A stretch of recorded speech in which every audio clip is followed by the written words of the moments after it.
Hello, everyone, and welcome back to DevOps Thursdays. My name is Erika, and I am the program manager at MicrosoftReactors.com. Oops, I went a little bit too far on the slide. But yes, before I carry on, I just want to say a quick word about Microsoft's Code of Conduct. We are all here to learn, and we have all different backgrounds. Please be aware of each other, and please be welcoming and respectful to all points of view. Thank you. Our speakers for today have created a few learning resources for you to get the maximum out of today's session. So go ahead, take a screenshot of this slide, but I will also drop these links into the chat just in a minute when I'm finished. And just go ahead and make sure you check these learning resources out. Now, I would like to bring our speakers here on the stage with me. Magnus Timner and Matthias Olofsson, who've been the absolute superstars for the past, what's it been, 3 months almost, I think, in the DevOps series. Yeah, since mid-January, guys.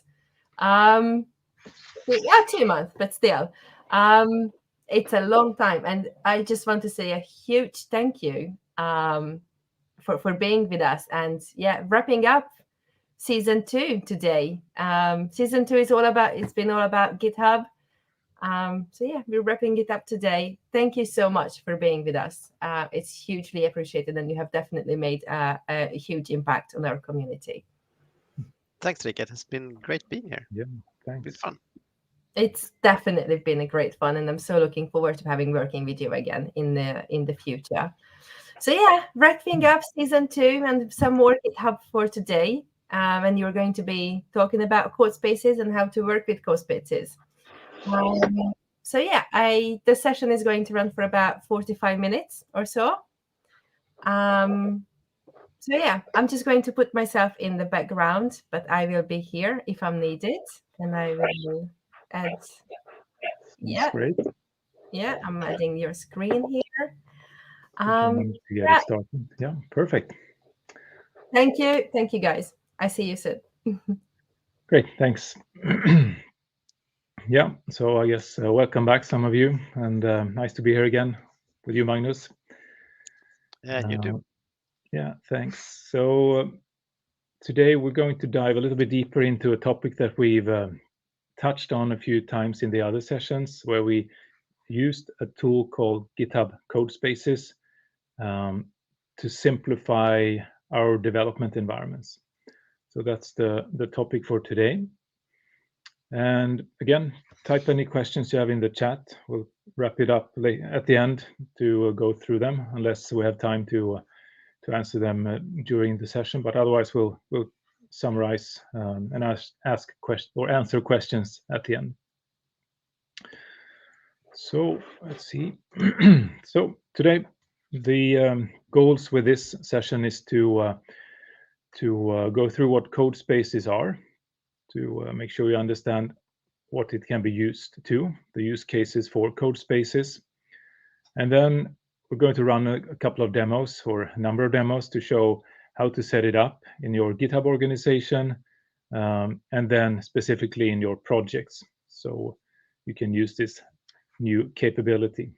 And at the end of the session, our objectives are that you should be familiar with Codespaces and recognize how you take advantage of that as a new way to develop, as an alternative to other ways to set up your development environment.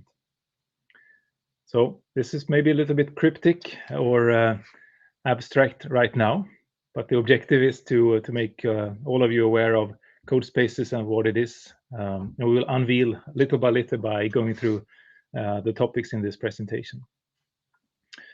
So what's the problem we're trying to solve here? So the audience, the typical target audience for Codespaces, that's developers. So anyone writing code in some form, application code, infrastructure code, pipeline code, or in any other way want to contribute in a code environment. And as we see it, one of the biggest challenges we have right now in the development teams is what we like to call time to first commit. So if I want to contribute to the work in some area of my organization or in the community, there's quite a few steps you need to go through to actually start writing that first line of code. And if you want to help out in multiple organizations, in multiple applications, it can be quite a hassle to jump back and forth between the different environments you develop in. So I don't know about you, Magnus, but right now I carry 3 different laptops because I work for a couple of different customers, and I have quite specific requirements on the software and whatnot. So I that's have kind the of a physical constraint. same experience for a couple of different customers as well. Yeah. So I think we recognize a lot of the steps you need to go through to actually be able to write and commit that first line of code. Like, I need a computer. That can be a hassle these days to get a new device. Then we might have a cumbersome internal approval process. It might be that there's some problems in the supply chains that makes it take forever to get the machine. Then you need to install operating systems, all your development tools, settings, and all of that stuff. And that's just before you can actually start walking up to your repository at GitHub, cloning the repository. Then you should make sure all the settings for that repository works on your machine. Eventually, you can then press F5 to start the debugger or run the debugger, start writing code and test. There are quite a few steps that you need to go through. And then for any development environment these days, we need to think about non-functional requirements, like is my environment secure? Do I have an updating operating system? Does it have a proper antivirus solution installed? Things like that. Performance, of course. So is the device I'm on suitable for developing the type of code that I want to contribute on? Also, if I want to collaborate, how can I do that in an easy way? So if I have a problem and I want you, Magnus, to jump in and help me out, how can I do that so you can see what I'm working on and contribute in an easy fashion?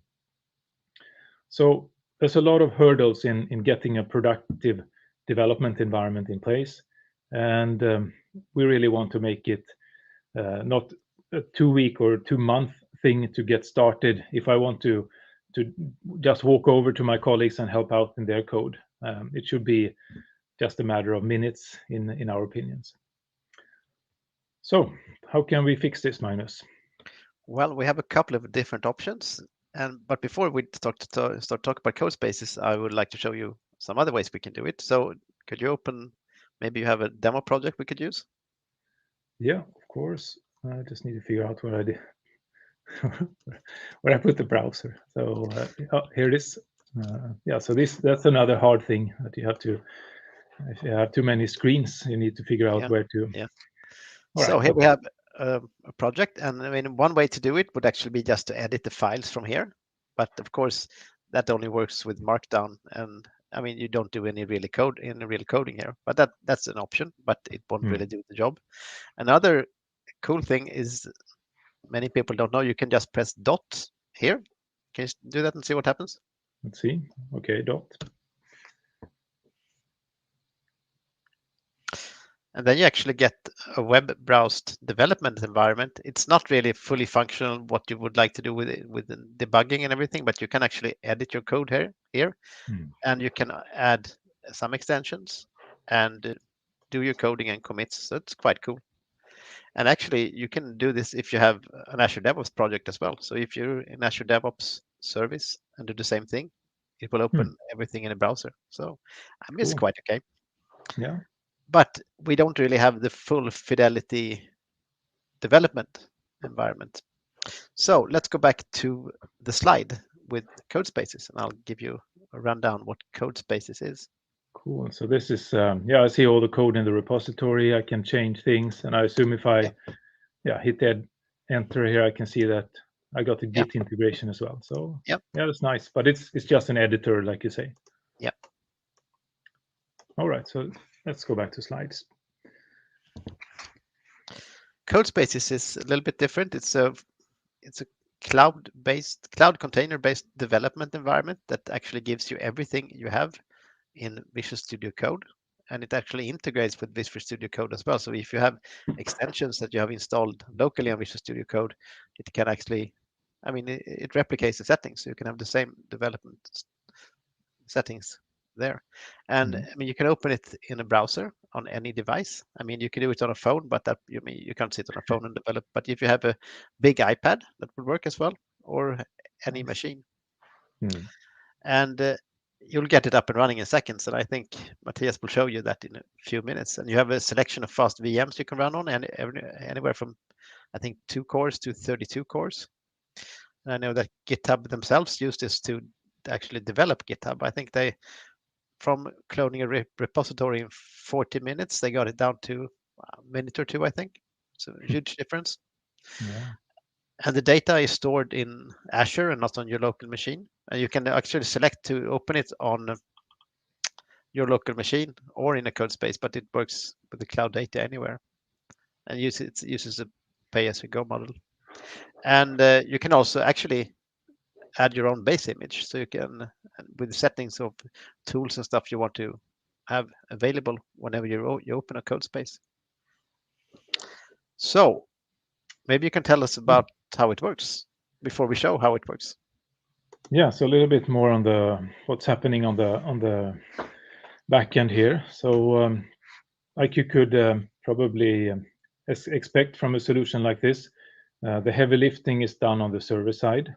So to the right in the picture, we have Azure hosting virtual machines, running containers that contains the logic that will be rendered in the browser or in Visual Studio Code if you run it locally. So the Codespace is essentially the technology within the container, and we get the infrastructure in the shape of the virtual machine that we specify when we start the Codespace. So then Codespaces will make sure that the right image is provisioned, the source code is cloned from the repository, and then, as we will show in the coming demos, the tooling that we would need for developing will also be set up and configured. So the first time experience is very configurable, and it's very fast to get a new instance of this environment up and running because it's using the elasticity of the cloud.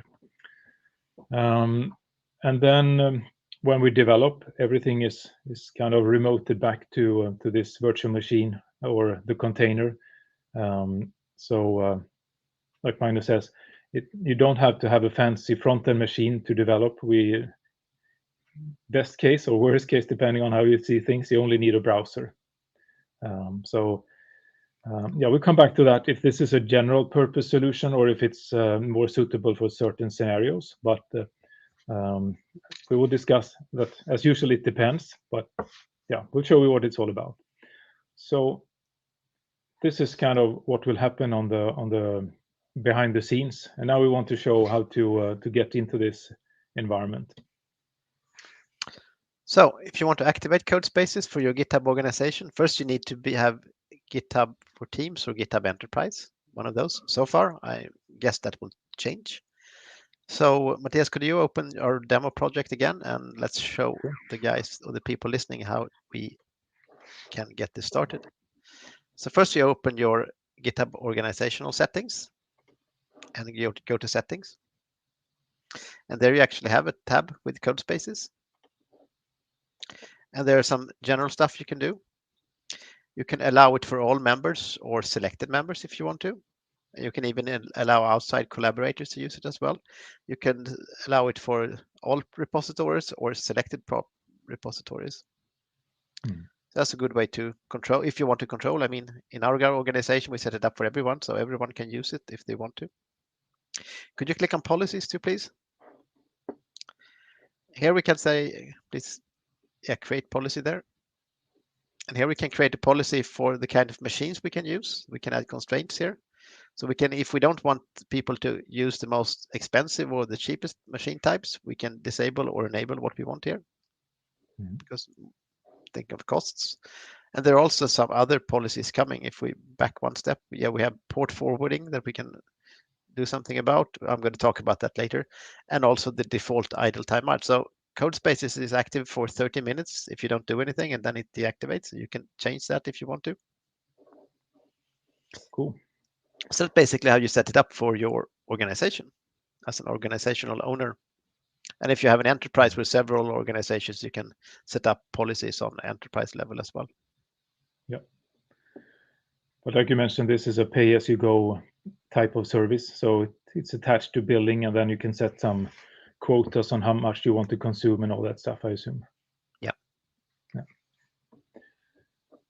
Great. So yeah, that wasn't too difficult. I guess the constraint is that it requires the team or enterprise plan for GitHub Cloud currently. And then you need a subscription of sorts so you can pay for the usage. Yeah, you can connect your credit card or if you are, you can also connect it to your Azure subscription as well if you have that kind of agreement. Okay. Okay. So next we want to just introduce what to think about if we want to use this in our projects. And as you will see in a bit, we can configure Codespaces in a lot of different ways. So it really fits the way we develop in a really nice way. From our experience so far is that the default configuration isn't completely off. It will use a base image that contains a lot of different tools. And as a general purpose development environment, that seems to work pretty well. But of course, you could customize that, as we will show, with the specific versions of specific tools that you would like in your development environment as well. But the Codespace configuration for our project or our repository really should be or is a template that everyone will get. So the whole idea here is that the way we set it up is so that it becomes the same experience for anyone walking up to the repository and want to contribute to the code. So we'll get rid of all the, yeah, it works on my machine, but not on yours because I have something different. Now all gets the same type of tools, the same configuration. And we always start with a fresh environment whenever we start a new code space. But of course, this shouldn't be limiting. And as a developer, I really want to have my experience. So there is a mix that we can apply. So the basic core configuration, which is what we call a dev container configuration, that's where we install the common set of tools and extensions and whatnot. And then the personal settings in my Visual Studio Code profile, for instance, that gets downloaded specifically for me, as well as something called dot files that you will talk about in a bit, Magnus, right? Yep. Yeah. So again, it will be even more clear when we look at the demo in a couple of minutes. But the idea is that for any repository in GitHub, I can, if I enable it, use Codespaces to contribute. And if I customize the Codespace experience, everyone will get the same experience. And then we need to figure out what makes sense in our project. And as usual, start simple and then add the customizations that you feel you miss and iterate. So I guess we want to talk a little bit about Dot files. one configuration that's not so well known, maybe. Yeah, it was completely new for me, but it seems to be like a big thing out on the internet. So using dot files, and dot files are not, I mean, strangely enough, file starting or folder starting with dot, not a big thing there, but you can actually have lots of different settings there of various reasons. And if you create a repository on your personal profile on GitHub called dot settings, you can have settings there and you can actually sync those with a Codespace when you open it. So that's kind of cool. Can you share a browser, Matthias, and just show us how it looks for your repository? I know that you copied mine some time ago, so it should look fairly similar. It's very highly inspired by yours, yeah. Yeah. So let's see. Yeah, so in this case, I'll go to my personal GitHub space here eventually. And then you want me to go to... Yeah, show us your repository first. Yeah, .files, there we have it. And we can add all kinds of settings here. So, but you just have the Git config. So just open that and show us what we have there. So here, for example, you have an alias. You have a name and an email, so we don't have to set that when we open a Codespace. We also have aliases. So instead of writing Git checkout, we can just write Git co. It's a small thing, but I mean, this is potentially enormous to save different kinds of work. Can you also show us on your profile how we can activate it as well? Right. Yeah. So this can be used to set all type of editor settings for all the configuration for my Bash terminal or Vim or say settings, that kind of stuff. Yeah. So that's really convenient, of course. So if I go to my settings, I guess. Yeah. And go to Codespaces a bit further down.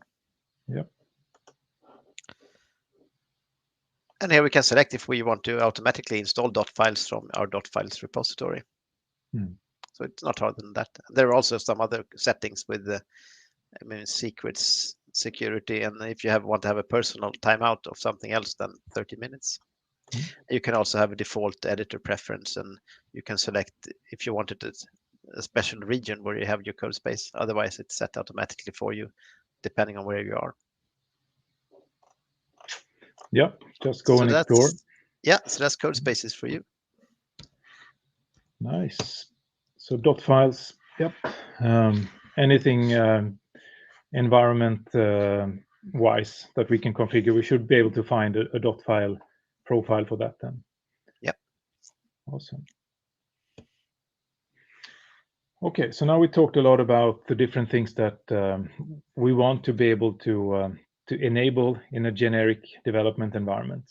And Codespaces will help us remove the checklist on how to set things up, but rather create a template that we will apply in our development environment or in our repository, so our development environment looks just the same every time we go to the repository or whenever anyone goes to that code base and want to contribute.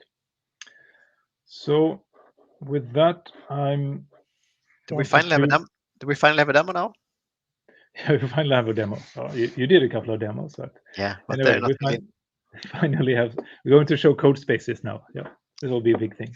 Yeah. So we tried to do this in a fairly long demo, right? So we'll show you how to write code using Codespaces. So we'll go through how to create the Codespace and then what it looks like to develop in the environment.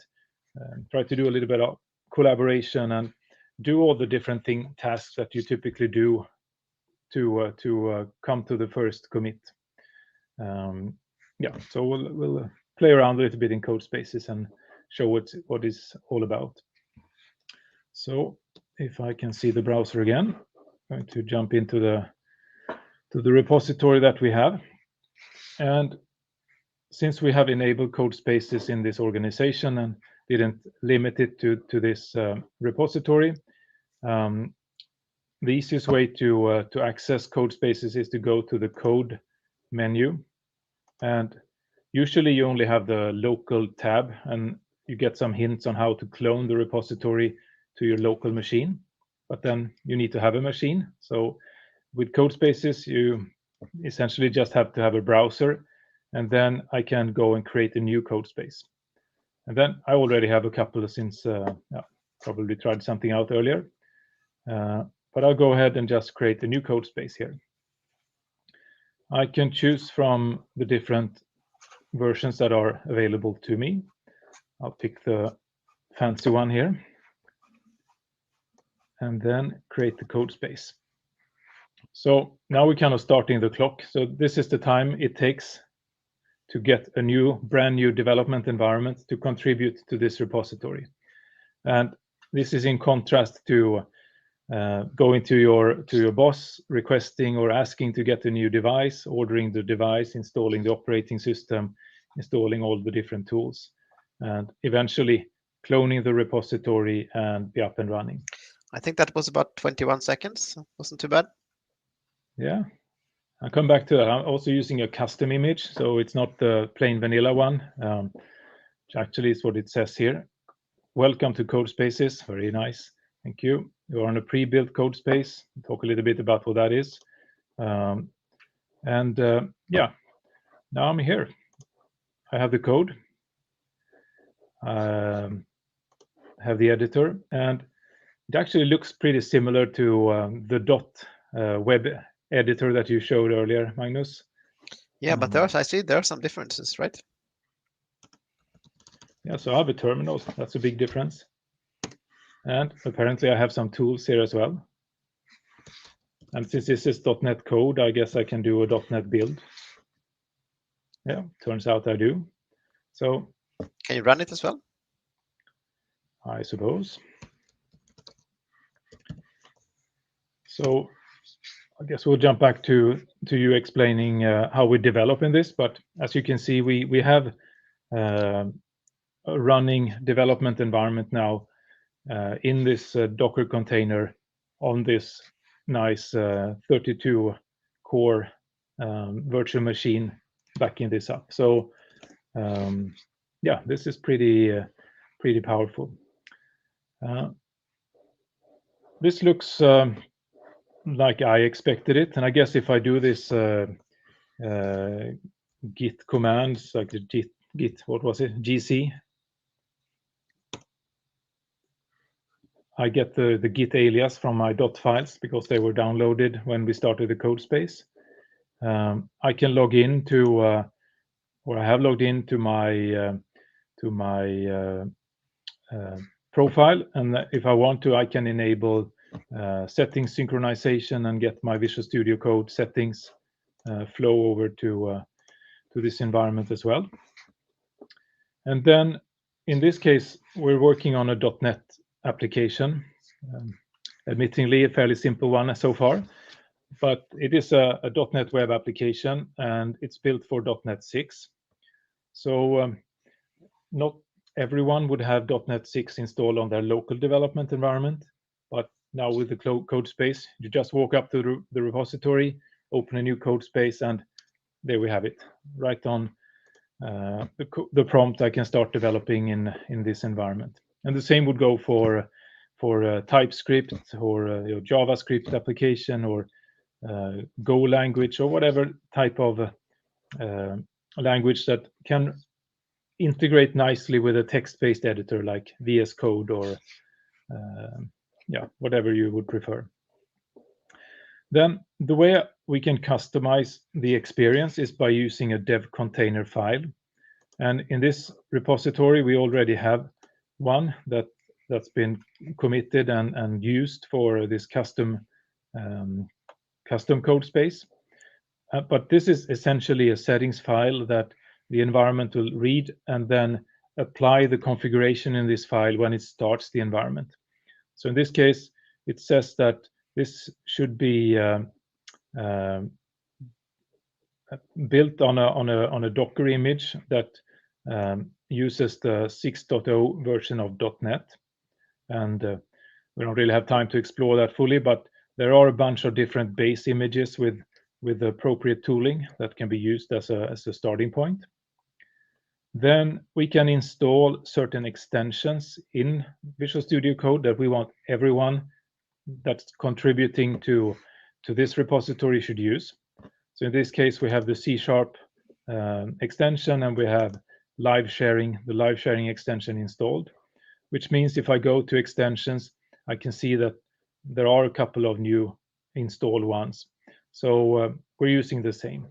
And the same if you have linters or you use prettier tools to format the code and whatnot. So we install the extension that the team should use as a base in this environment. And then, of course, if I have additional extensions in my VS Code profile, then those will be configured as well. So we got our first question from Gulliver. He's asking, is Codespace using a container in the background? And we can say yes to that. It does. Yep. Great. And then, yeah, we can install additional commands. I don't think I have that in. Yeah, oh, I have that. So behind this configuration is actually the Docker file. So perfect timing with that question. So this is what sets up what's get run in the Codespace. So here we can see that we're using a base image, like I mentioned earlier, and in this case, it's the variant with a .NET 6 edition. We don't install Node, but we could do that. And then we can run any type of command here to install applications, configure tools to whatever we feel is appropriate for our environment. So it's perfect for the setup where we have teams working on different .NET versions, or yeah, that happens to work nicely side by side, but different Node versions. So I'm on 16, maybe you're on 14. Then instead of having to switch back and forth, we have different code spaces with the right configuration. And whenever I start the code space, this will be applied. If I have a lot of tools, that might take some time. So there's a pretty nice new feature that's just come out that if I go to my project settings and code spaces, or repository settings and code spaces, there's a preview or a beta version of the pre-build configuration feature here. And what this does is that behind the scene, it will run a workflow that creates a new Docker image based on my dev container configuration. So now the environment already has the right tools installed, and I don't have to wait for maybe 2 minutes or 10 minutes for all the tools to run. It's just done once, and then whenever I start a new code space, I get this template. As we can see, when I create a new code space here, it's using the pre-build image in this repository. So yeah, just showing that it takes like 20 seconds to get the new development environment up and running.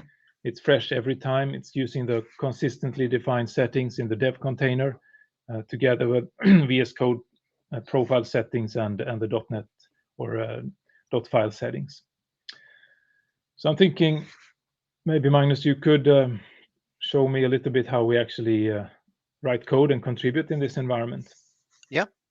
And we actually got a question about costs as well, so we can let's answer that as well. But I'll share my screen for starters. And Erika, if you could please share my screen.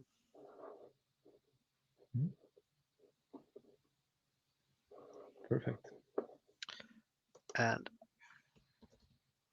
am I still there? Yeah. Yep. I thought I closed the window by mistake. So let's just have a quick talk about costs before I run into my demo. So there's actually a pricing calculator for GitHub. You can go in and see what it costs, but we pay for compute and we pay for storage. Depending on what CPU, if you say like you wanted to have 4 core for 1 hour, it costs $0.36. If you want Matthias 16 core, it will cost $1.44. But you might not have it running the entire day. You might do coding and then you do something else, and you only pay for the time you use it. And also you pay some for the storage as well. 0.07 gigabytes per month. But check out the pricing calculator. Great. So, okay, I showed you the empty repository, and maybe you could show what the application does. And yeah. So I opened this. I didn't use Matthias 16 cores, but a little bit slower, I think. This is, as we said, a really simple Hello World application. And if I run it, I can run it by just clicking F5, as we do in Visual Studio Code or Visual Studio. So we build it, and you can see the controls here. And then something else is going to happen. It actually opens it in the browser. So this is the application running. It's not running locally. It's running in Codespaces, but I can see it in my browser. So you can actually do debugging in this container and get local feedback on the platform or machine you're running on. And also we can, if we can check out the ports here, and then we can see some information about these ports. We can, oops, I clicked again. I was going to right click here. We can do some stuff. We can copy the local address, of course. We can change port visibility. At the moment now, it's only visible for me. But if I click private to organization, it's Matthias can use it as well. So you can actually debug stuff on my machine. And if I click public here, any one of you should be able to use this, but I won't do that this particular moment. So let's just switch it to private, and we will copy the link. And I think I will do something here. I will actually add a breakpoint here.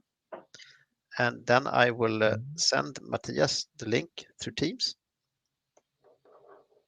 and see what happens if he does anything, if he can use it, what happens. And as I'm doing the demo now, we can, let's see if he opens this link and something happens here.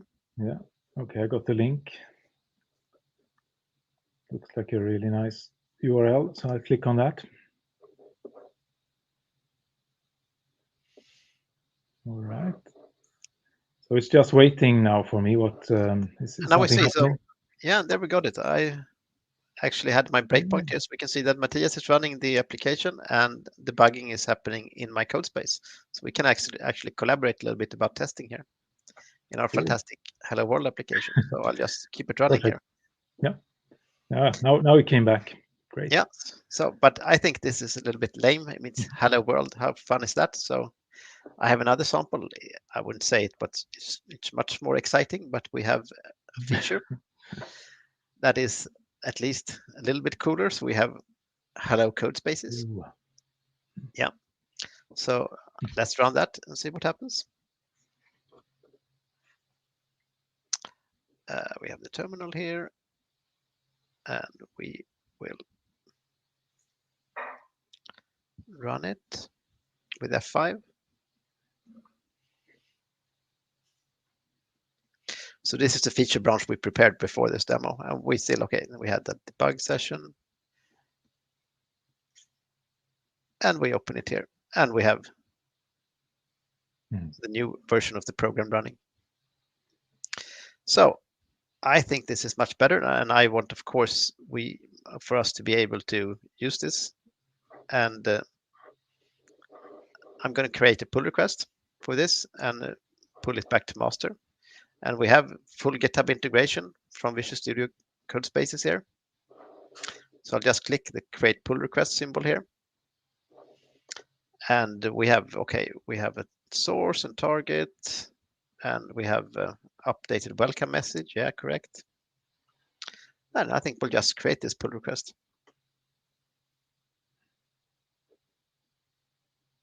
We can see information about this pull request here. So Matthias, maybe you can take care of it and fix it, or rather not fix it, but merge it. Sure. And I don't know if you have another tab open with the repository. Then yeah, and you can show that. Of course, when you committed something or you created the pull request, it will just as you would expect show up in the repository here. So yeah, I'll just do a refresh the same place here, and I'll just go and we can see the pull request here as well, of course. Yeah. And I'll go ahead. Should I merge it? Yeah, I'll do that. Yeah, please do. Cool. So yep, that worked. So yeah, it's in the code here. Oh, wrong place. There you go. Yep. And here we have it. So now we have worked with Codespaces, and I've created a pull request from Codespaces, and we have been working together with this. So next thing is actually, I think we will show a little collaboration with something called live share. So I think, Matthias, if you could create a live share session and see how it looks when I collaborate with you in this. So if you could create a session and post me the link. So this is a part where we were going to show you how to do like pair programming with Visual Studio Code. You can do this both with the Codespaces and without. That's another way of working together. So to do live share, I have to join the session and I need a link here. All right, so I'll do the opposite on my end. I'll go and start a new session, and again, I'll share it in Teams with you. Yep. So this is it. Yep, now we should have it. Perfect. Just copy it. And are you running this in the browser or on the local VS Code? At the moment, I'm running on my local VS Code. I wanted to show you that you can work with both. Actually, it's kind of the same experience. So now it's connecting to working with Codespace, this repository, and it should connect to the share that Matthias has on his machine. Joining collaborative session, opening remote session. Here we are. Nice. Cool. And I can see that I'm in Matthias Codespace or Visual Studio Code now, and I can actually write stuff here. So I see here, Magnus, it doesn't look like yours. So why don't I see the new banner you created? Yeah, it's kind of a tough question. You probably haven't updated your. You need to do Git pull, I guess. Okay, so maybe you can do that. Probably. Let's try it out. Yeah. Oh, cannot edit. I can't edit the terminal. Sorry, I can edit the code here. But you can't edit the terminal. Me to do a Git pull then. Yeah. So please write. I'll do that. Git pull. Okay. Let's see what happens. Okay, I have some changes. That's conflicting. So I'll discard my changes then, so I can do a Git pull. And there we have it. Fantastic. Now it works. Yeah, and then I can add my own stuff here. If you want to do pair programming and write stuff together, we can totally do it here. Yeah, so I mean, this isn't a Codespace feature per se. It's a VS Code feature, but really nice to have this. I mean, I've set up a new environment in the cloud. It's a pristine machine running with just the right settings, and I can invite you to collaborate in that environment. And in this case, we're working over the internet, so it's in my opinion, a very secure environment. We have it in my private code space. You can jump in and collaborate, but we're not opening up ports to be able to do this, or we don't necessarily have access to to things that we don't need to. So I think this is a really nice way to do the configuration here. Yeah. Great. So let's see. We have another question, and it kind of ties into I think the last bits of the session now that we want to wrap up and show you how we can clean up. So maybe you want to show yours. Oh, you're sharing the screen, right? Yep. Yeah. Why don't you show how we can manage our code spaces in GitHub, and then let's see. Siegfried had a question if it's necessary to commit at the end of the session to avoid losing the work, and it will be visible there, right? If I go to my code spaces. Yeah. So here in my code spaces, I can see all code spaces I have in different organizations. And if I quit for the day or go to lunch and my code space stops, my data is there, and it's there until I delete it. Delete the code space. And actually, that's a good question. If I have something here and I haven't committed it, we call it a dirty code space. And then I can see here in my list that I have uncommitted stuff. So and I can also 0.0 is showing that there's nothing to be synced or. No, my code spaces are fine. But if I did say, if I had local commits that have been committed to my code space but not pushed to my GitHub repository, these will show here.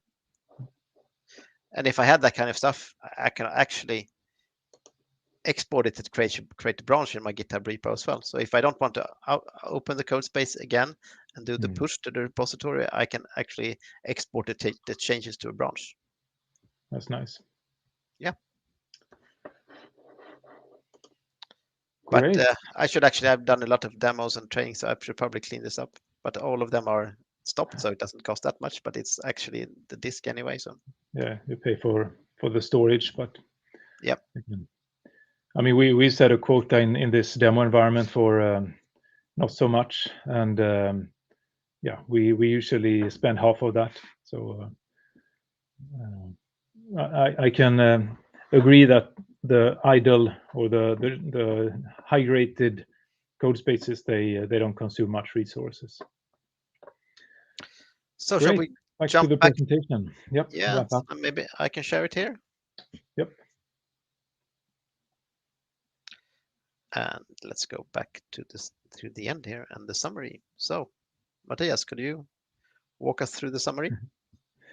Yeah. So hopefully you all seen what Codespaces is about. It's a product feature in GitHub that allows you to create a new environment for contributing to the repository, and it's a great way to speed up the onboarding because it just takes seconds to get a new machine.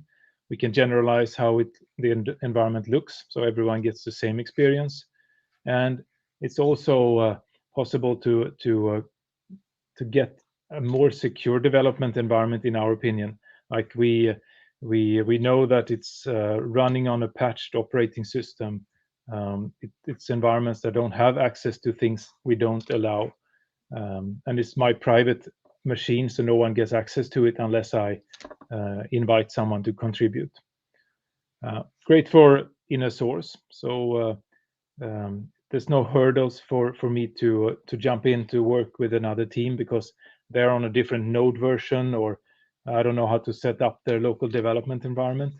It should just work. And of course, like we said in the beginning, it should improve your time to first commit, the overall flow and the developer experience.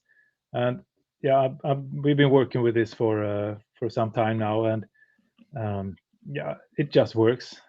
So a lot of the things that we shown today maybe didn't look like a big thing, and I think that's just perfect because that's the experience you want. It just works.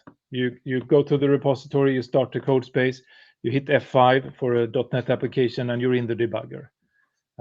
That's the type of experience we really want. Yeah.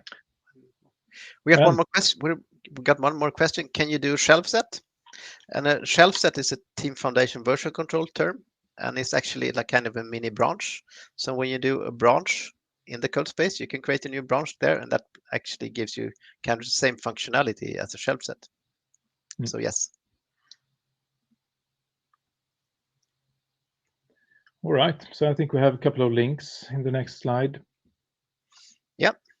So of course, everyone wants to dive into this. Yeah, and there's actually Erika shared them in the chat already. Oh, perfect.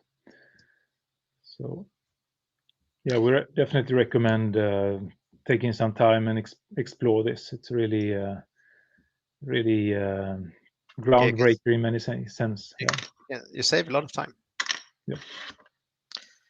And if you want to catch up and you missed our other episodes, they are out there on YouTube. So we had a couple of GitHub sessions in episode 2, and in episode 1 we talked a little about DevOps in general with both Azure DevOps and GitHub.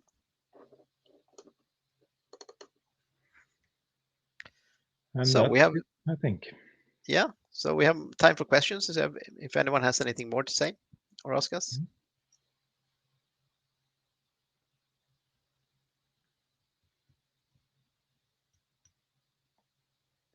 Yeah, we're of course super happy if it was crystal clear and it just worked. Then that was our plan. But yeah. Feel But free for to. basics, just opening a repository and working in Codespaces is really easy. And then we have all the other features for customization with the dot files and the dev container, JSON, and all that stuff. So you can actually start working with it easy, and then you can actually build the development platform you and your team needs. Yep. Again, can't stress enough how much it simplifies in the day-to-day work, especially if you contribute to a bunch of different repositories. Yeah, thank you guys for another great session, and thank you for doing all my work about the previous sessions as well. Sorry. It's great to have you, really. So yeah, if you guys have any questions, please ask them now. Otherwise, we are going to wrap up today's session. Yeah, in the meantime, we wait for people to catch up on YouTube. Do you have any other great sessions? Maybe not Reactor related, but any good community events coming up that you would like to maybe say people can view? We're actually going to have a longer session about Codespaces on DevSum. It's a conference in Stockholm in May, middle of May, end of May. Then we're going to go dig a little bit deeper in how you can customize your Codespace, and we might even have some kind of hackathon with you, Erika. We haven't decided that yet, but hopefully. Fingers crossed. That would be awesome. Yeah. Yeah. No questions. No more questions, I think.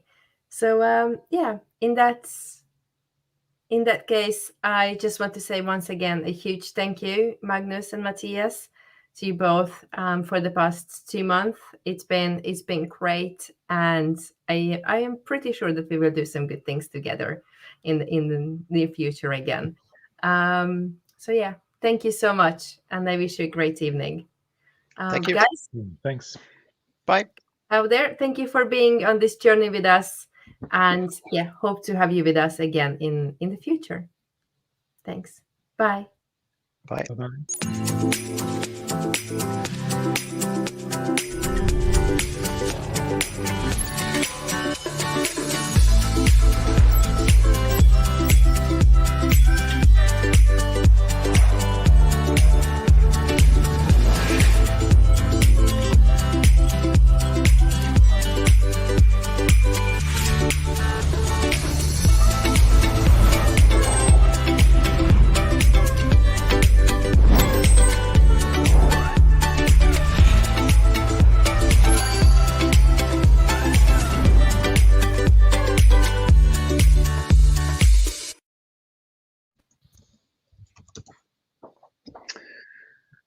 All right, that's